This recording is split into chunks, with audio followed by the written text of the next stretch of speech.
जो है जो बच्चों की रिश्तेदार ही हैं। अब आपके पिताजी के मामा हैं कौन? कृष्ण भगवान। भाई अभिमन्यु के मामा हैं, उनकी बहन का ही लड़का है, उत्तरा का, वो सुभद्रा का। तो उन्होंने कहा कि उनकी ऐसी ऐसी लीलाएं हैं। एक समय तो सुन लो, राजसूय यज्ञ हो रहा था और शिशुपाल ने आकर भगवान को बुरा भला कहना शुरू कर दिया। भगवान ने कहा अब चुप हो जाओ, तुम्हारी 100 गलतियां मैंने माफ करने के लिए बुआ से कहा था। बुआ का लड़का ही तो था। इसके 3 आंख थे। कितनी आंखें थी? 3 आंख और 3 हाथ। तब ऐसे पुत्र को लेकर क्या करें? तो एक ऋषि ने कहा भविष्यवाणी कि एक आंख और एक हाथ जिसके गोद में जाते ही खत्म हो जाए, इसके चले जाएं, तो समझ लेना वही इसका काल भी होगा। तो उनकी मैया जो है सभी के हाथ में दे दिया करती थी। और एक दिन भगवान श्री कृष्ण को देने लगी। भगवान श्री कृष्ण मुस्कुराने लगे। वो तो जानते थे किसकी एक आंख और एक हाथ तो चला जाएगा भी, लेकिन ये बुआ नाराज हो जाएगी। बोलो राधे राधे। और जैसे ही भगवान श्री कृष्ण के हाथ में शिशुपाल को दिया कि एक आंख और एक हाथ गायब, बुआ को खुश होना चाहिए, लेकिन बुआ रोने लगी। बोले अब क्यों रो रही है? ठीक तो हो गया? बोले मैं रो इसलिए रही हूं कि ठीक हुआ सो हुआ, लेकिन मारेगा भी तो तू ही हैं। और बता, भाई भाई को मार देगा तो कैसा रिश्ता रहा? और बड़े बड़े आंसू हुए। तो अरे कहा बुआ कोई बात नहीं, चुप हो जा, मैं नहीं मारूंगा। अरे मैं जानती हूं तू छोड़ता किसी को नहीं, तूने तो मामा को नहीं छोड़ा। बोलो राधे राधे। हैं, मामा को नहीं छोड़ा तूने। तो भगवान ने कहा कि मैं इसकी गलती माफ कर दूंगा। अरे 1-2 गलतियां तो बोले मुझसे भी हो गई होंगी। अरे मैं इसकी 100 गलती माफ कर दूंगा। खुश? हाँ बोला खुश। इतने में तेरे आगे थोड़ी पड़ेगा। तू कहां रहता है? ये कहां रहता है? परंतु आज शिशुपाल की मति मारी गई राजसूय यज्ञ में। जब भगवान को अग्निम पंक्ति में बैठाकर पूजन करने के लिए सभी ने एक साथ निर्णय किया कि हम सभी भगवान वसुदेव को प्रथम पूजा के हेतु आमंत्रित करते हैं। शिशुपाल को बड़ा बुरा लगा। उसने कहा ये ग्वाला है, मोर मुकुट लगाकर और सोचता है कि 2-4 असुरों को मारकर मैं अपनी पूजा करवा लूं, भगवान बन जाऊं। दाऊ जी खड़े होकर उन्होंने कहा कृष्ण को कि तू चुपचाप बैठा रहे, लेकिन मैं इसकी जीभ निकाल लेता हूं। बोलो राधे राधे। तूने वरदान दिया होगा बुआ को वचन, मैंने नहीं दिया, मैं इसकी जीभ निकाल लूंगा। भगवान ने कहा दाऊ जी चुप रहो, मैं इसकी गलती गिन रहा हूं। शिशुपाल से कहा तेरी 98 गलतियां हो चुकी हैं। बोले शिशुपाल ने कहा कि तू छलिया है ले 99, तू एक आडंबर फैलाता है ले 100, और तू जो है अनायास पैर कराता है ये हुई 101। और जैसे ही उसने कहा 101 तो भगवान ने कहा 1, तो जैसे ही भगवान ने ऊपर उंगली करी कि सुदर्शन चक्र नाचने लगा। बोलो राधे राधे। भगवान सुदर्शन को बुलाते नहीं थे, सिर्फ इशारा करते थे जैसे ही उंगली की। अच्छा आप भी बता दीजिए ये क्या है? उंगली है? अब लोग बोलते हैं बोला सीधी उंगली से घी नहीं निकलता, इसी उंगली से प्रायः जो है घी वगैरह निकालते हैं। दूसरा, आप किसी से कुछ मत कहो, मत कहिए, मत बोलिए, लेकिन उससे खाली ऐसे कर दीजिए। देखिए बोलो राधे राधे। हो गई बात खराब। आपने क्या कहा? कुछ बोला, खाली आपने उसको ऐसे कर दिया तो लड़ाई हो गई। तो भगवान कहते हैं कि मैं ऐसे तो कभी करते ही नहीं, तब करता हूं जब इसकी आवश्यकता है। आज भगवान ने उठाया और सुदर्शन चक्र ने आकर शिशुपाल के धड़ को सर से पृथक कर दिया। अब तो राज दरबार में जो है कंपन हो गया महाराज के। शिशुपाल भी गए, दिव्य ज्योति प्रकट हुई और भगवान के चरणों में समाहित हो गई। भगवान ने ऐसी ऐसी लीलाएं की हैं कि जिन पर विश्वास करना जो है कठिन होता है, परंतु यह सत्य है। क्यों?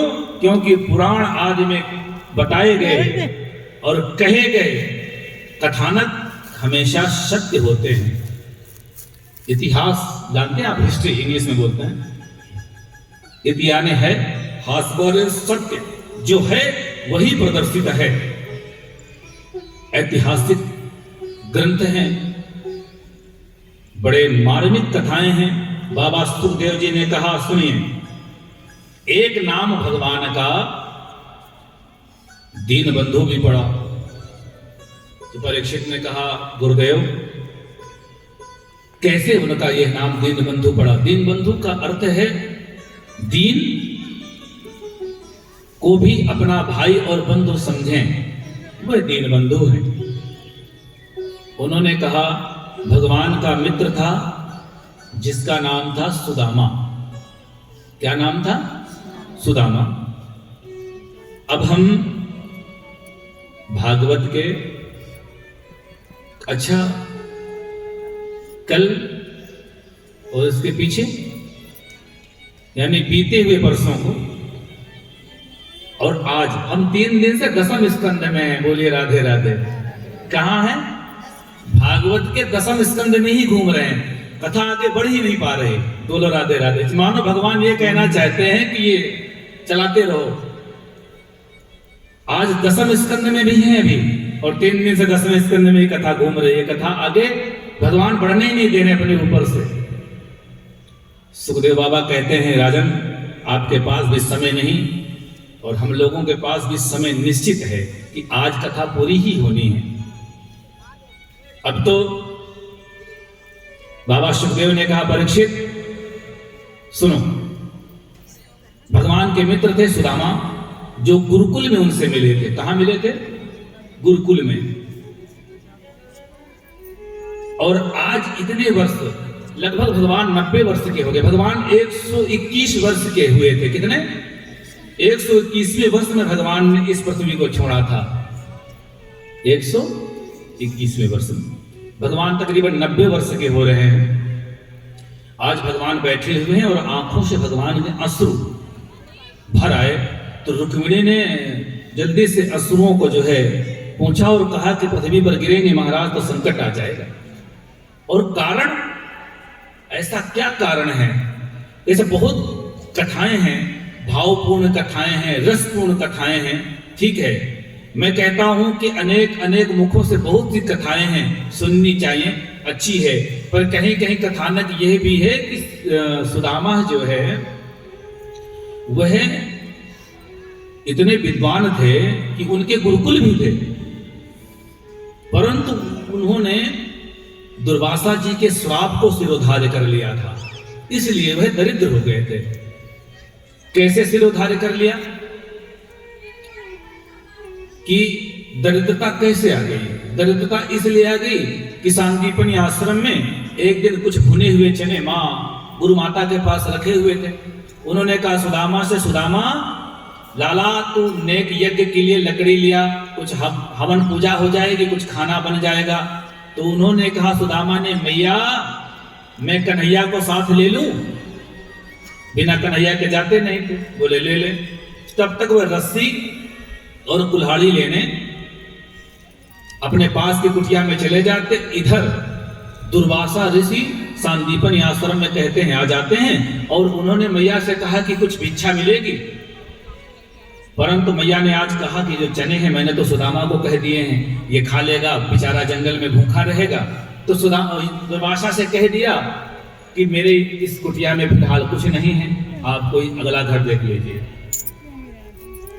और दुर्वासा जी तो अंतर्यामी थे, आगे कुछ दूर पर चले और उन्होंने समझ लिया कि कुछ भुने चने हुए रखे हुए हैं, इन्होंने मुझे नहीं दिया। उन्होंने आकर कहा कि मैया जो भी इन चनों को खाएगा वह दरिद्र हो जाएगा। अब तो पीछे जो सुदामा जी आ ही रहे थे, उन्होंने सुन लिया इस श्राप को। आज लोग कहते हैं ना कि उन्होंने मुट्ठी भर चना चुरा लिया, भगवान को नहीं दिया। अरे नहीं, भगवान से कोई चोरी क्या कर सकता है? सुदामा जी ने यह समझकर उन चनों का सेवन कर लिया कि समस्त त्रिलोकी अगर ठाकुर जी दरिद्र हो जाएंगे तो समस्त त्रिलोकी दरिद्र हो जाएंगे। बोलो राधे राधे। आज दूसरे का कष्ट अपने ऊपर ले लिया। आज भगवान रो रहे हैं और रुक्मिणी से कहा कि रुक्मिणी मैं इसलिए व्यतीत हूं कि सबका जो है कल्याण किया मैंने, सबको सब कुछ दिया, जिसको नहीं भी चाहिए था उसको भी दिया, राजपाट, धन, संपत्ति। मातृ ऋण भी मैंने चुकाया, पितृ ऋण भी चुकाया, राजा का ऋण भी मैंने चुकाया, पितृ ऋण भी मैंने चुकाया, लेकिन आज मित्र ऋण वह मुझसे नहीं चुकाया जा रहा। रुक्मिणी ने कहा कि आप तो सर्व संपन्न हैं, सर्वशक्तिमान हैं, अरे आप दे दीजिए, आपके पास तो संपत्तियों का भंडार है। बोले दे तो मैं अपनी जान भी दूं, लेकिन वह लेना नहीं चाहता। तो कौन है ऐसा, उसको बुला दीजिए। बोले वो आना भी नहीं चाहता और ना वो आ पा रहा है, तो आप चले जाइए, मैं जा नहीं सकता, क्योंकि भगवान जिसके सम्मुख जाते हैं वह दरिद्र नहीं रह सकता। बोलो राधे राधे। वह रहेगा क्या? निर्मल मन जन सो मोहि पावा, निर्मल मन जन सो मोहि पावा, निर्मल मन जन सो मोहि पावा, निर्मल मन जन सो मोहि पावा। मोहि कपट छल क्षेत्र न भावा, मोहि कपट छल क्षेत्र न भावा। मुझे निर्मल प्राणी, मन से साफ स्वच्छ ही पसंद है। और जब भगवान जिसके सम्मुख आ जाएं तो आपको क्या लगता है कि उसके कष्ट उसके सामने रहेंगे? अरे भगवान अग्नि का स्वरूप हैं, अग्नि के मूर्तमान रूप हैं, समस्त पापों को जलाकर नष्ट कर देते हैं और उसको निर्मल कर देते हैं, तब भगवान उसको मिलते हैं। तो रुक्मिणी क्या करूं मैं? यदि मिलता हूं तो दुर्वासा जी का श्राप जो है वह सामने आ रहा है। तो कई कथानक में कहा गया है कि आज भगवान क्रोध में आकर, दोनों हाथ ऊपर उठाकर, और पुनः आज क्या कहते हैं, एक दिन वृंदावन में कहा था और आज कह रहे हैं कि मैं वासुदेव कृष्ण अपने समस्त प्रभुत्व के साथ समस्त सृष्टि को साक्षी मानकर दुर्वासा ऋषि के श्राप को निस्तेज करता हूं, निस्तेज करता हूं, निस्तेज करता हूं। और भगवान ने दुर्वासा ऋषि के श्राप को निस्तेज कर दिया अपने प्रभुत्व के प्रभाव से। बोलिए द्वारिकाधीश भगवान की जय। राजन, आज सुदामा जी की बुद्धि खुली। एक साधु के द्वारा, जो सुदामा जी की पत्नी थी सुशीला, उनके यहाँ प्रसाद मांगने के लिए आए। वो भगवान की प्रेरणा ही थी। सुशीला ने कहा गुरुदेव प्रसाद तो पंडित जी पा लिए हैं, मेरे हिस्से, हम तो भोजन कर चुके हैं, परंतु मेरे हिस्से का है, थोड़ा आप ले लीजिए। उन्होंने प्रसाद पाया। सुशीला ने जल पीकर अपने जठराग्नि को शांत किया। पंडित जी ने कहा कि तुम सुशीला हो? बोले महाराज आप कैसे जानते हैं? अरे बोले मैंने सुना है कि तुम सुदामा ब्राह्मण जो यहाँ पंडित जी हैं कभी कभी जाया करते हैं भिक्षाटन के लिए, उनकी पत्नी हो? बोले जी। अरे अरे, इतना बड़ा सौभाग्य है आप लोगों का और ये हालत है आपकी। बोले कैसे महाराज? अरे बोले आपके जो पति हैं सुदामा, वह द्वारिकाधीश के परम मित्र हैं। बोलो राधे राधे। सरकार कौन द्वारिकाधीश? भगवान श्री कृष्ण जो द्वारिका के राजा हैं। हाँ सुशीला, वही द्वारिकाधीश। अच्छा, और इस तरह सुखदेव जी कहते हैं कृष्णस्यासीद सखा कश्चित् ब्रह्मणो ब्रह्मवित्तमः विरक्त इंद्रियार्थेषु प्रशांतात्मा जितेन्द्रियः। श्री कृष्ण के सखा थे सुदामा जी, विरक्त थे और इन्होंने इंद्रियों को जीत रखा था। किसी के पास क्या है क्या नहीं है उससे कोई लेना देना नहीं, मुझे क्या चाहिए उसका भी कोई भान नहीं। और यहां महाराज अब समझ लीजिए कि जो राजा के परम मित्र हैं यानी प्राइम मिनिस्टर, और यहां तो महाराज किसी छोटे से विधायक से भी हमारा संपर्क होगा तो भी हम कूदे कूदे घूमेंगे, फला से हमारा संपर्क है, कोई काम हो बताना, बोलो राधे राधे। अब तो सुशीला चिड़ी बैठी थी, पंडित जी आए, सबसे पहले पानी दिया और पूछा कि आज तो पानी मिल गया लेकिन कल पानी भी नहीं मिलेगा, बोलो राधे राधे। अरे बोले क्या हुआ पंडितानी, क्या हो गया तुझे? अच्छा, पंडितानी उनको इसलिए भी कहा जाता है कि डॉक्टर की पत्नी डॉक्टरानी बोलते हैं, सेठ की पत्नी बोलो सेठानी, पंडित जी की पत्नी पंडितानी, फौजी की पत्नी फौजन होती है। अच्छा, डाकिया की पत्नी को क्या कहते हैं, बोलो राधे राधे। अच्छा चलिए, ये तो विनोद की बात हो गई। तो उन्होंने कहा पंडितानी, अरे इतना क्रोध क्यों, आपने कभी बताया नहीं। अच्छा ये बताइए कि किसी को आप जानते हैं जिसके पास धन संपत्ति खूब हो?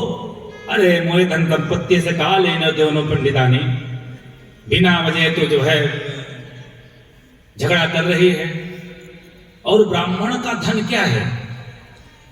प्रवचन शुरू किया उन्होंने और सुशीला को समझाना शुरू किया। क्या कहते हैं कि शिक्षक हो सगरे जग को, तियता को अब कहां देत है शिक्षा, जेते अपर लोक सिधारत, संपत्ति की दिन को नहीं इच्छा, मेरे ही हरि के पद पंकज बार हजार ले देख परीक्षा, औरन को धन चाहिए बावरी, ब्राह्मण को धन केवल शिक्षा।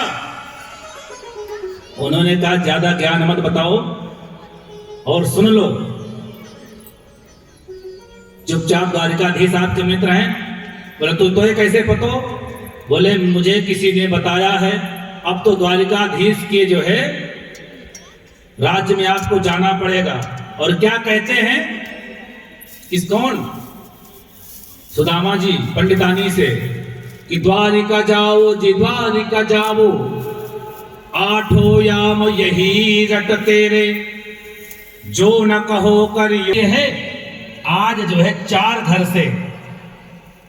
घर से चावल मांग के ले आती हैं। क्या मांग के लाती हैं?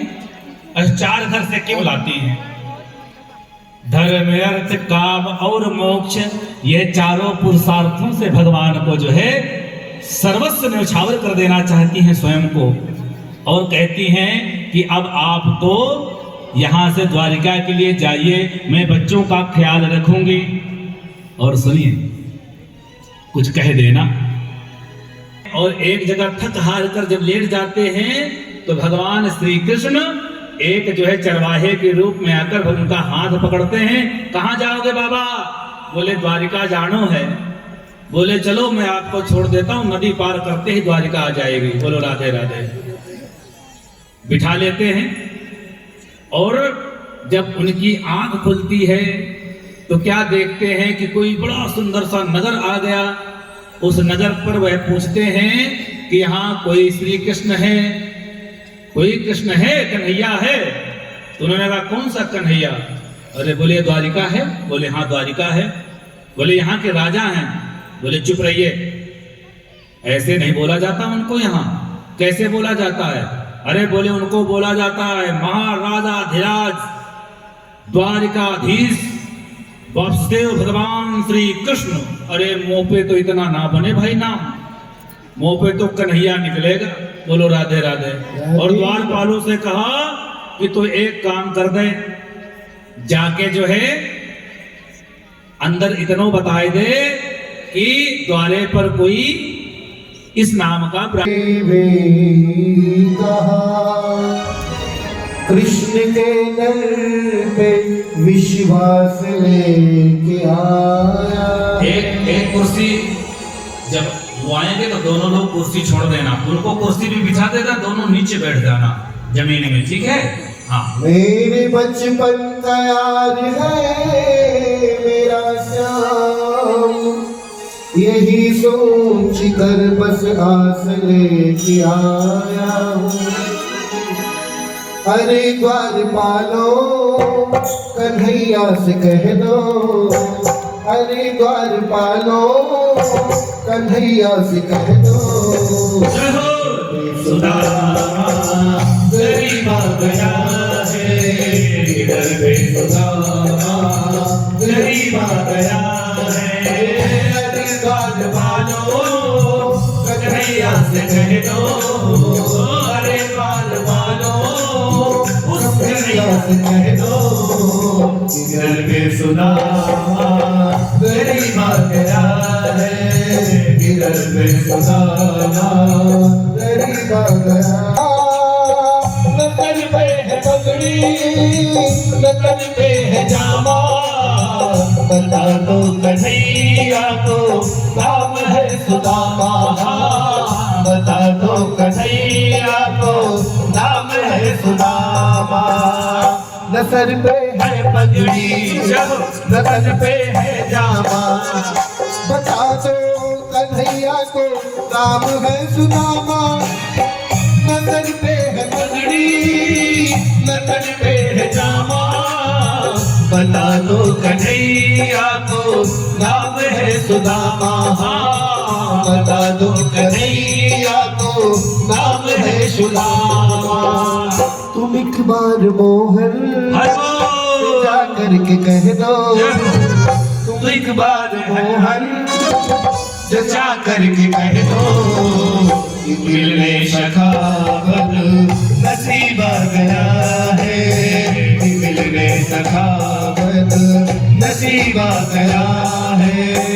अरे द्वारपालो कन्हैया से कह दो, अरे द्वारपालो उस कन्हैया से कह दो, मिलने सखावा गरीब आ गया है, मिलने सुदामा गरीब आ गया है।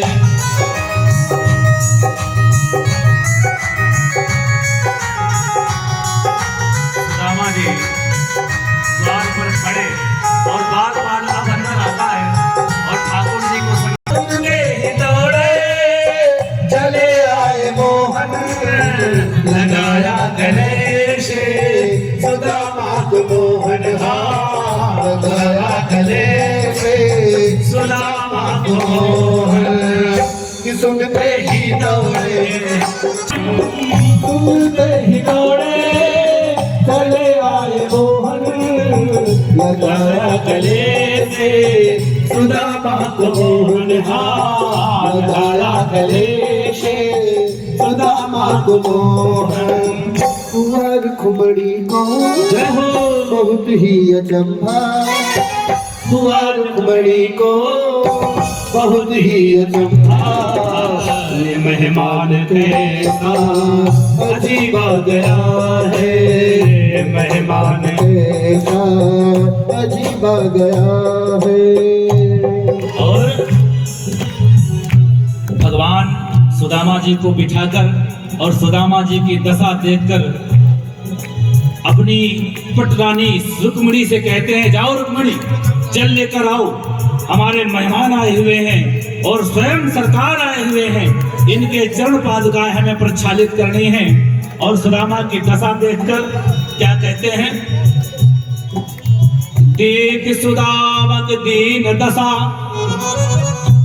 करुणा करके करुणानिधि रोए, हाय महादुख पाय सखा तुम, आय इतै न कितै दिन खोए, ऐसे बेहाल बेहाइन सो, पग कंटक ला जान लगे पुनि जोए, पानी परात को हाथ तजो नहीं, नैनन के जल सो पग धोए, नैनन।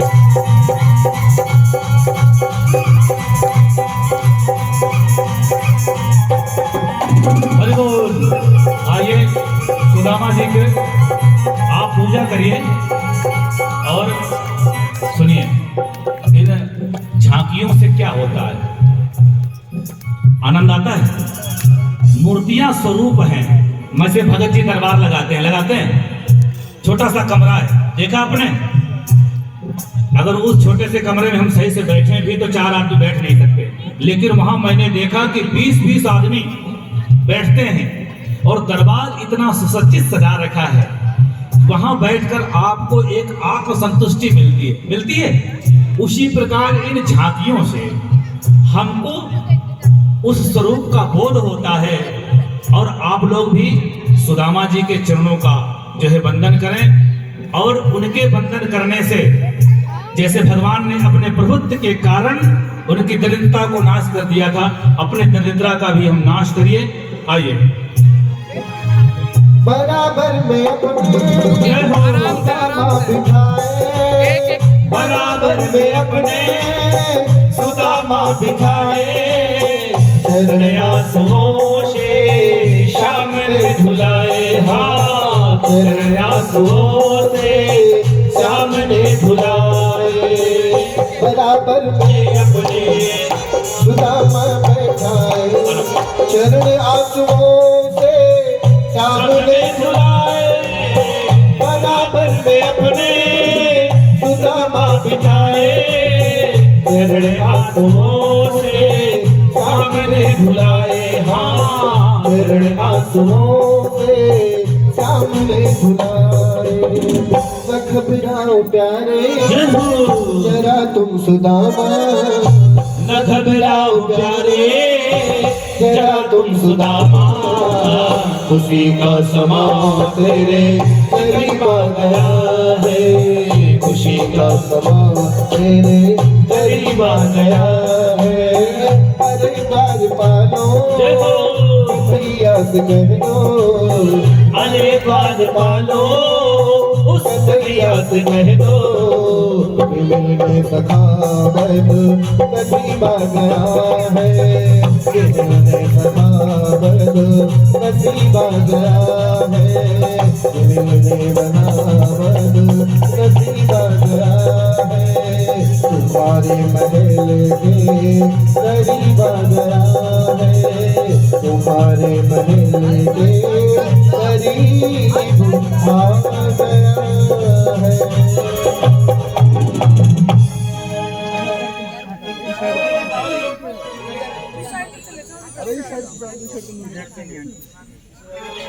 वृंदावन बिहारी लाल की हो। जितना राधा रोई रोई राधा के लिए, जितना राधा रोई रोई राधा के लिए, कन्हैया उतना रोया है सुदामा के लिए, कन्हैया उतना रोया है सुदामा के लिए।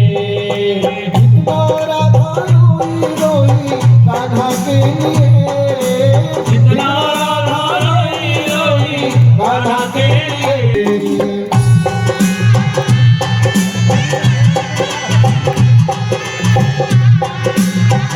बोलिए दीनबंधु भगवान की जय हो।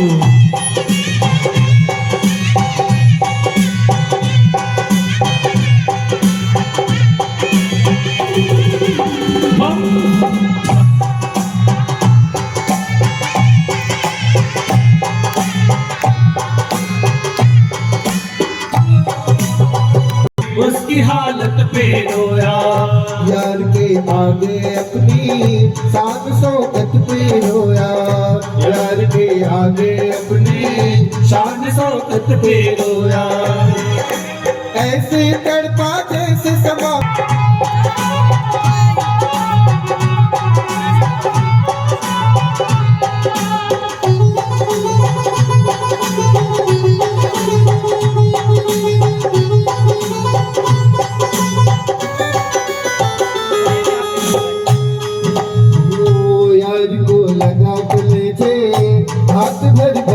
रोया, यार को लगा कलेजे बात भर भर के रोया, और अपने बचपन को याद कर कर के रोया, और अपने बचपन को याद कर कर के रोया।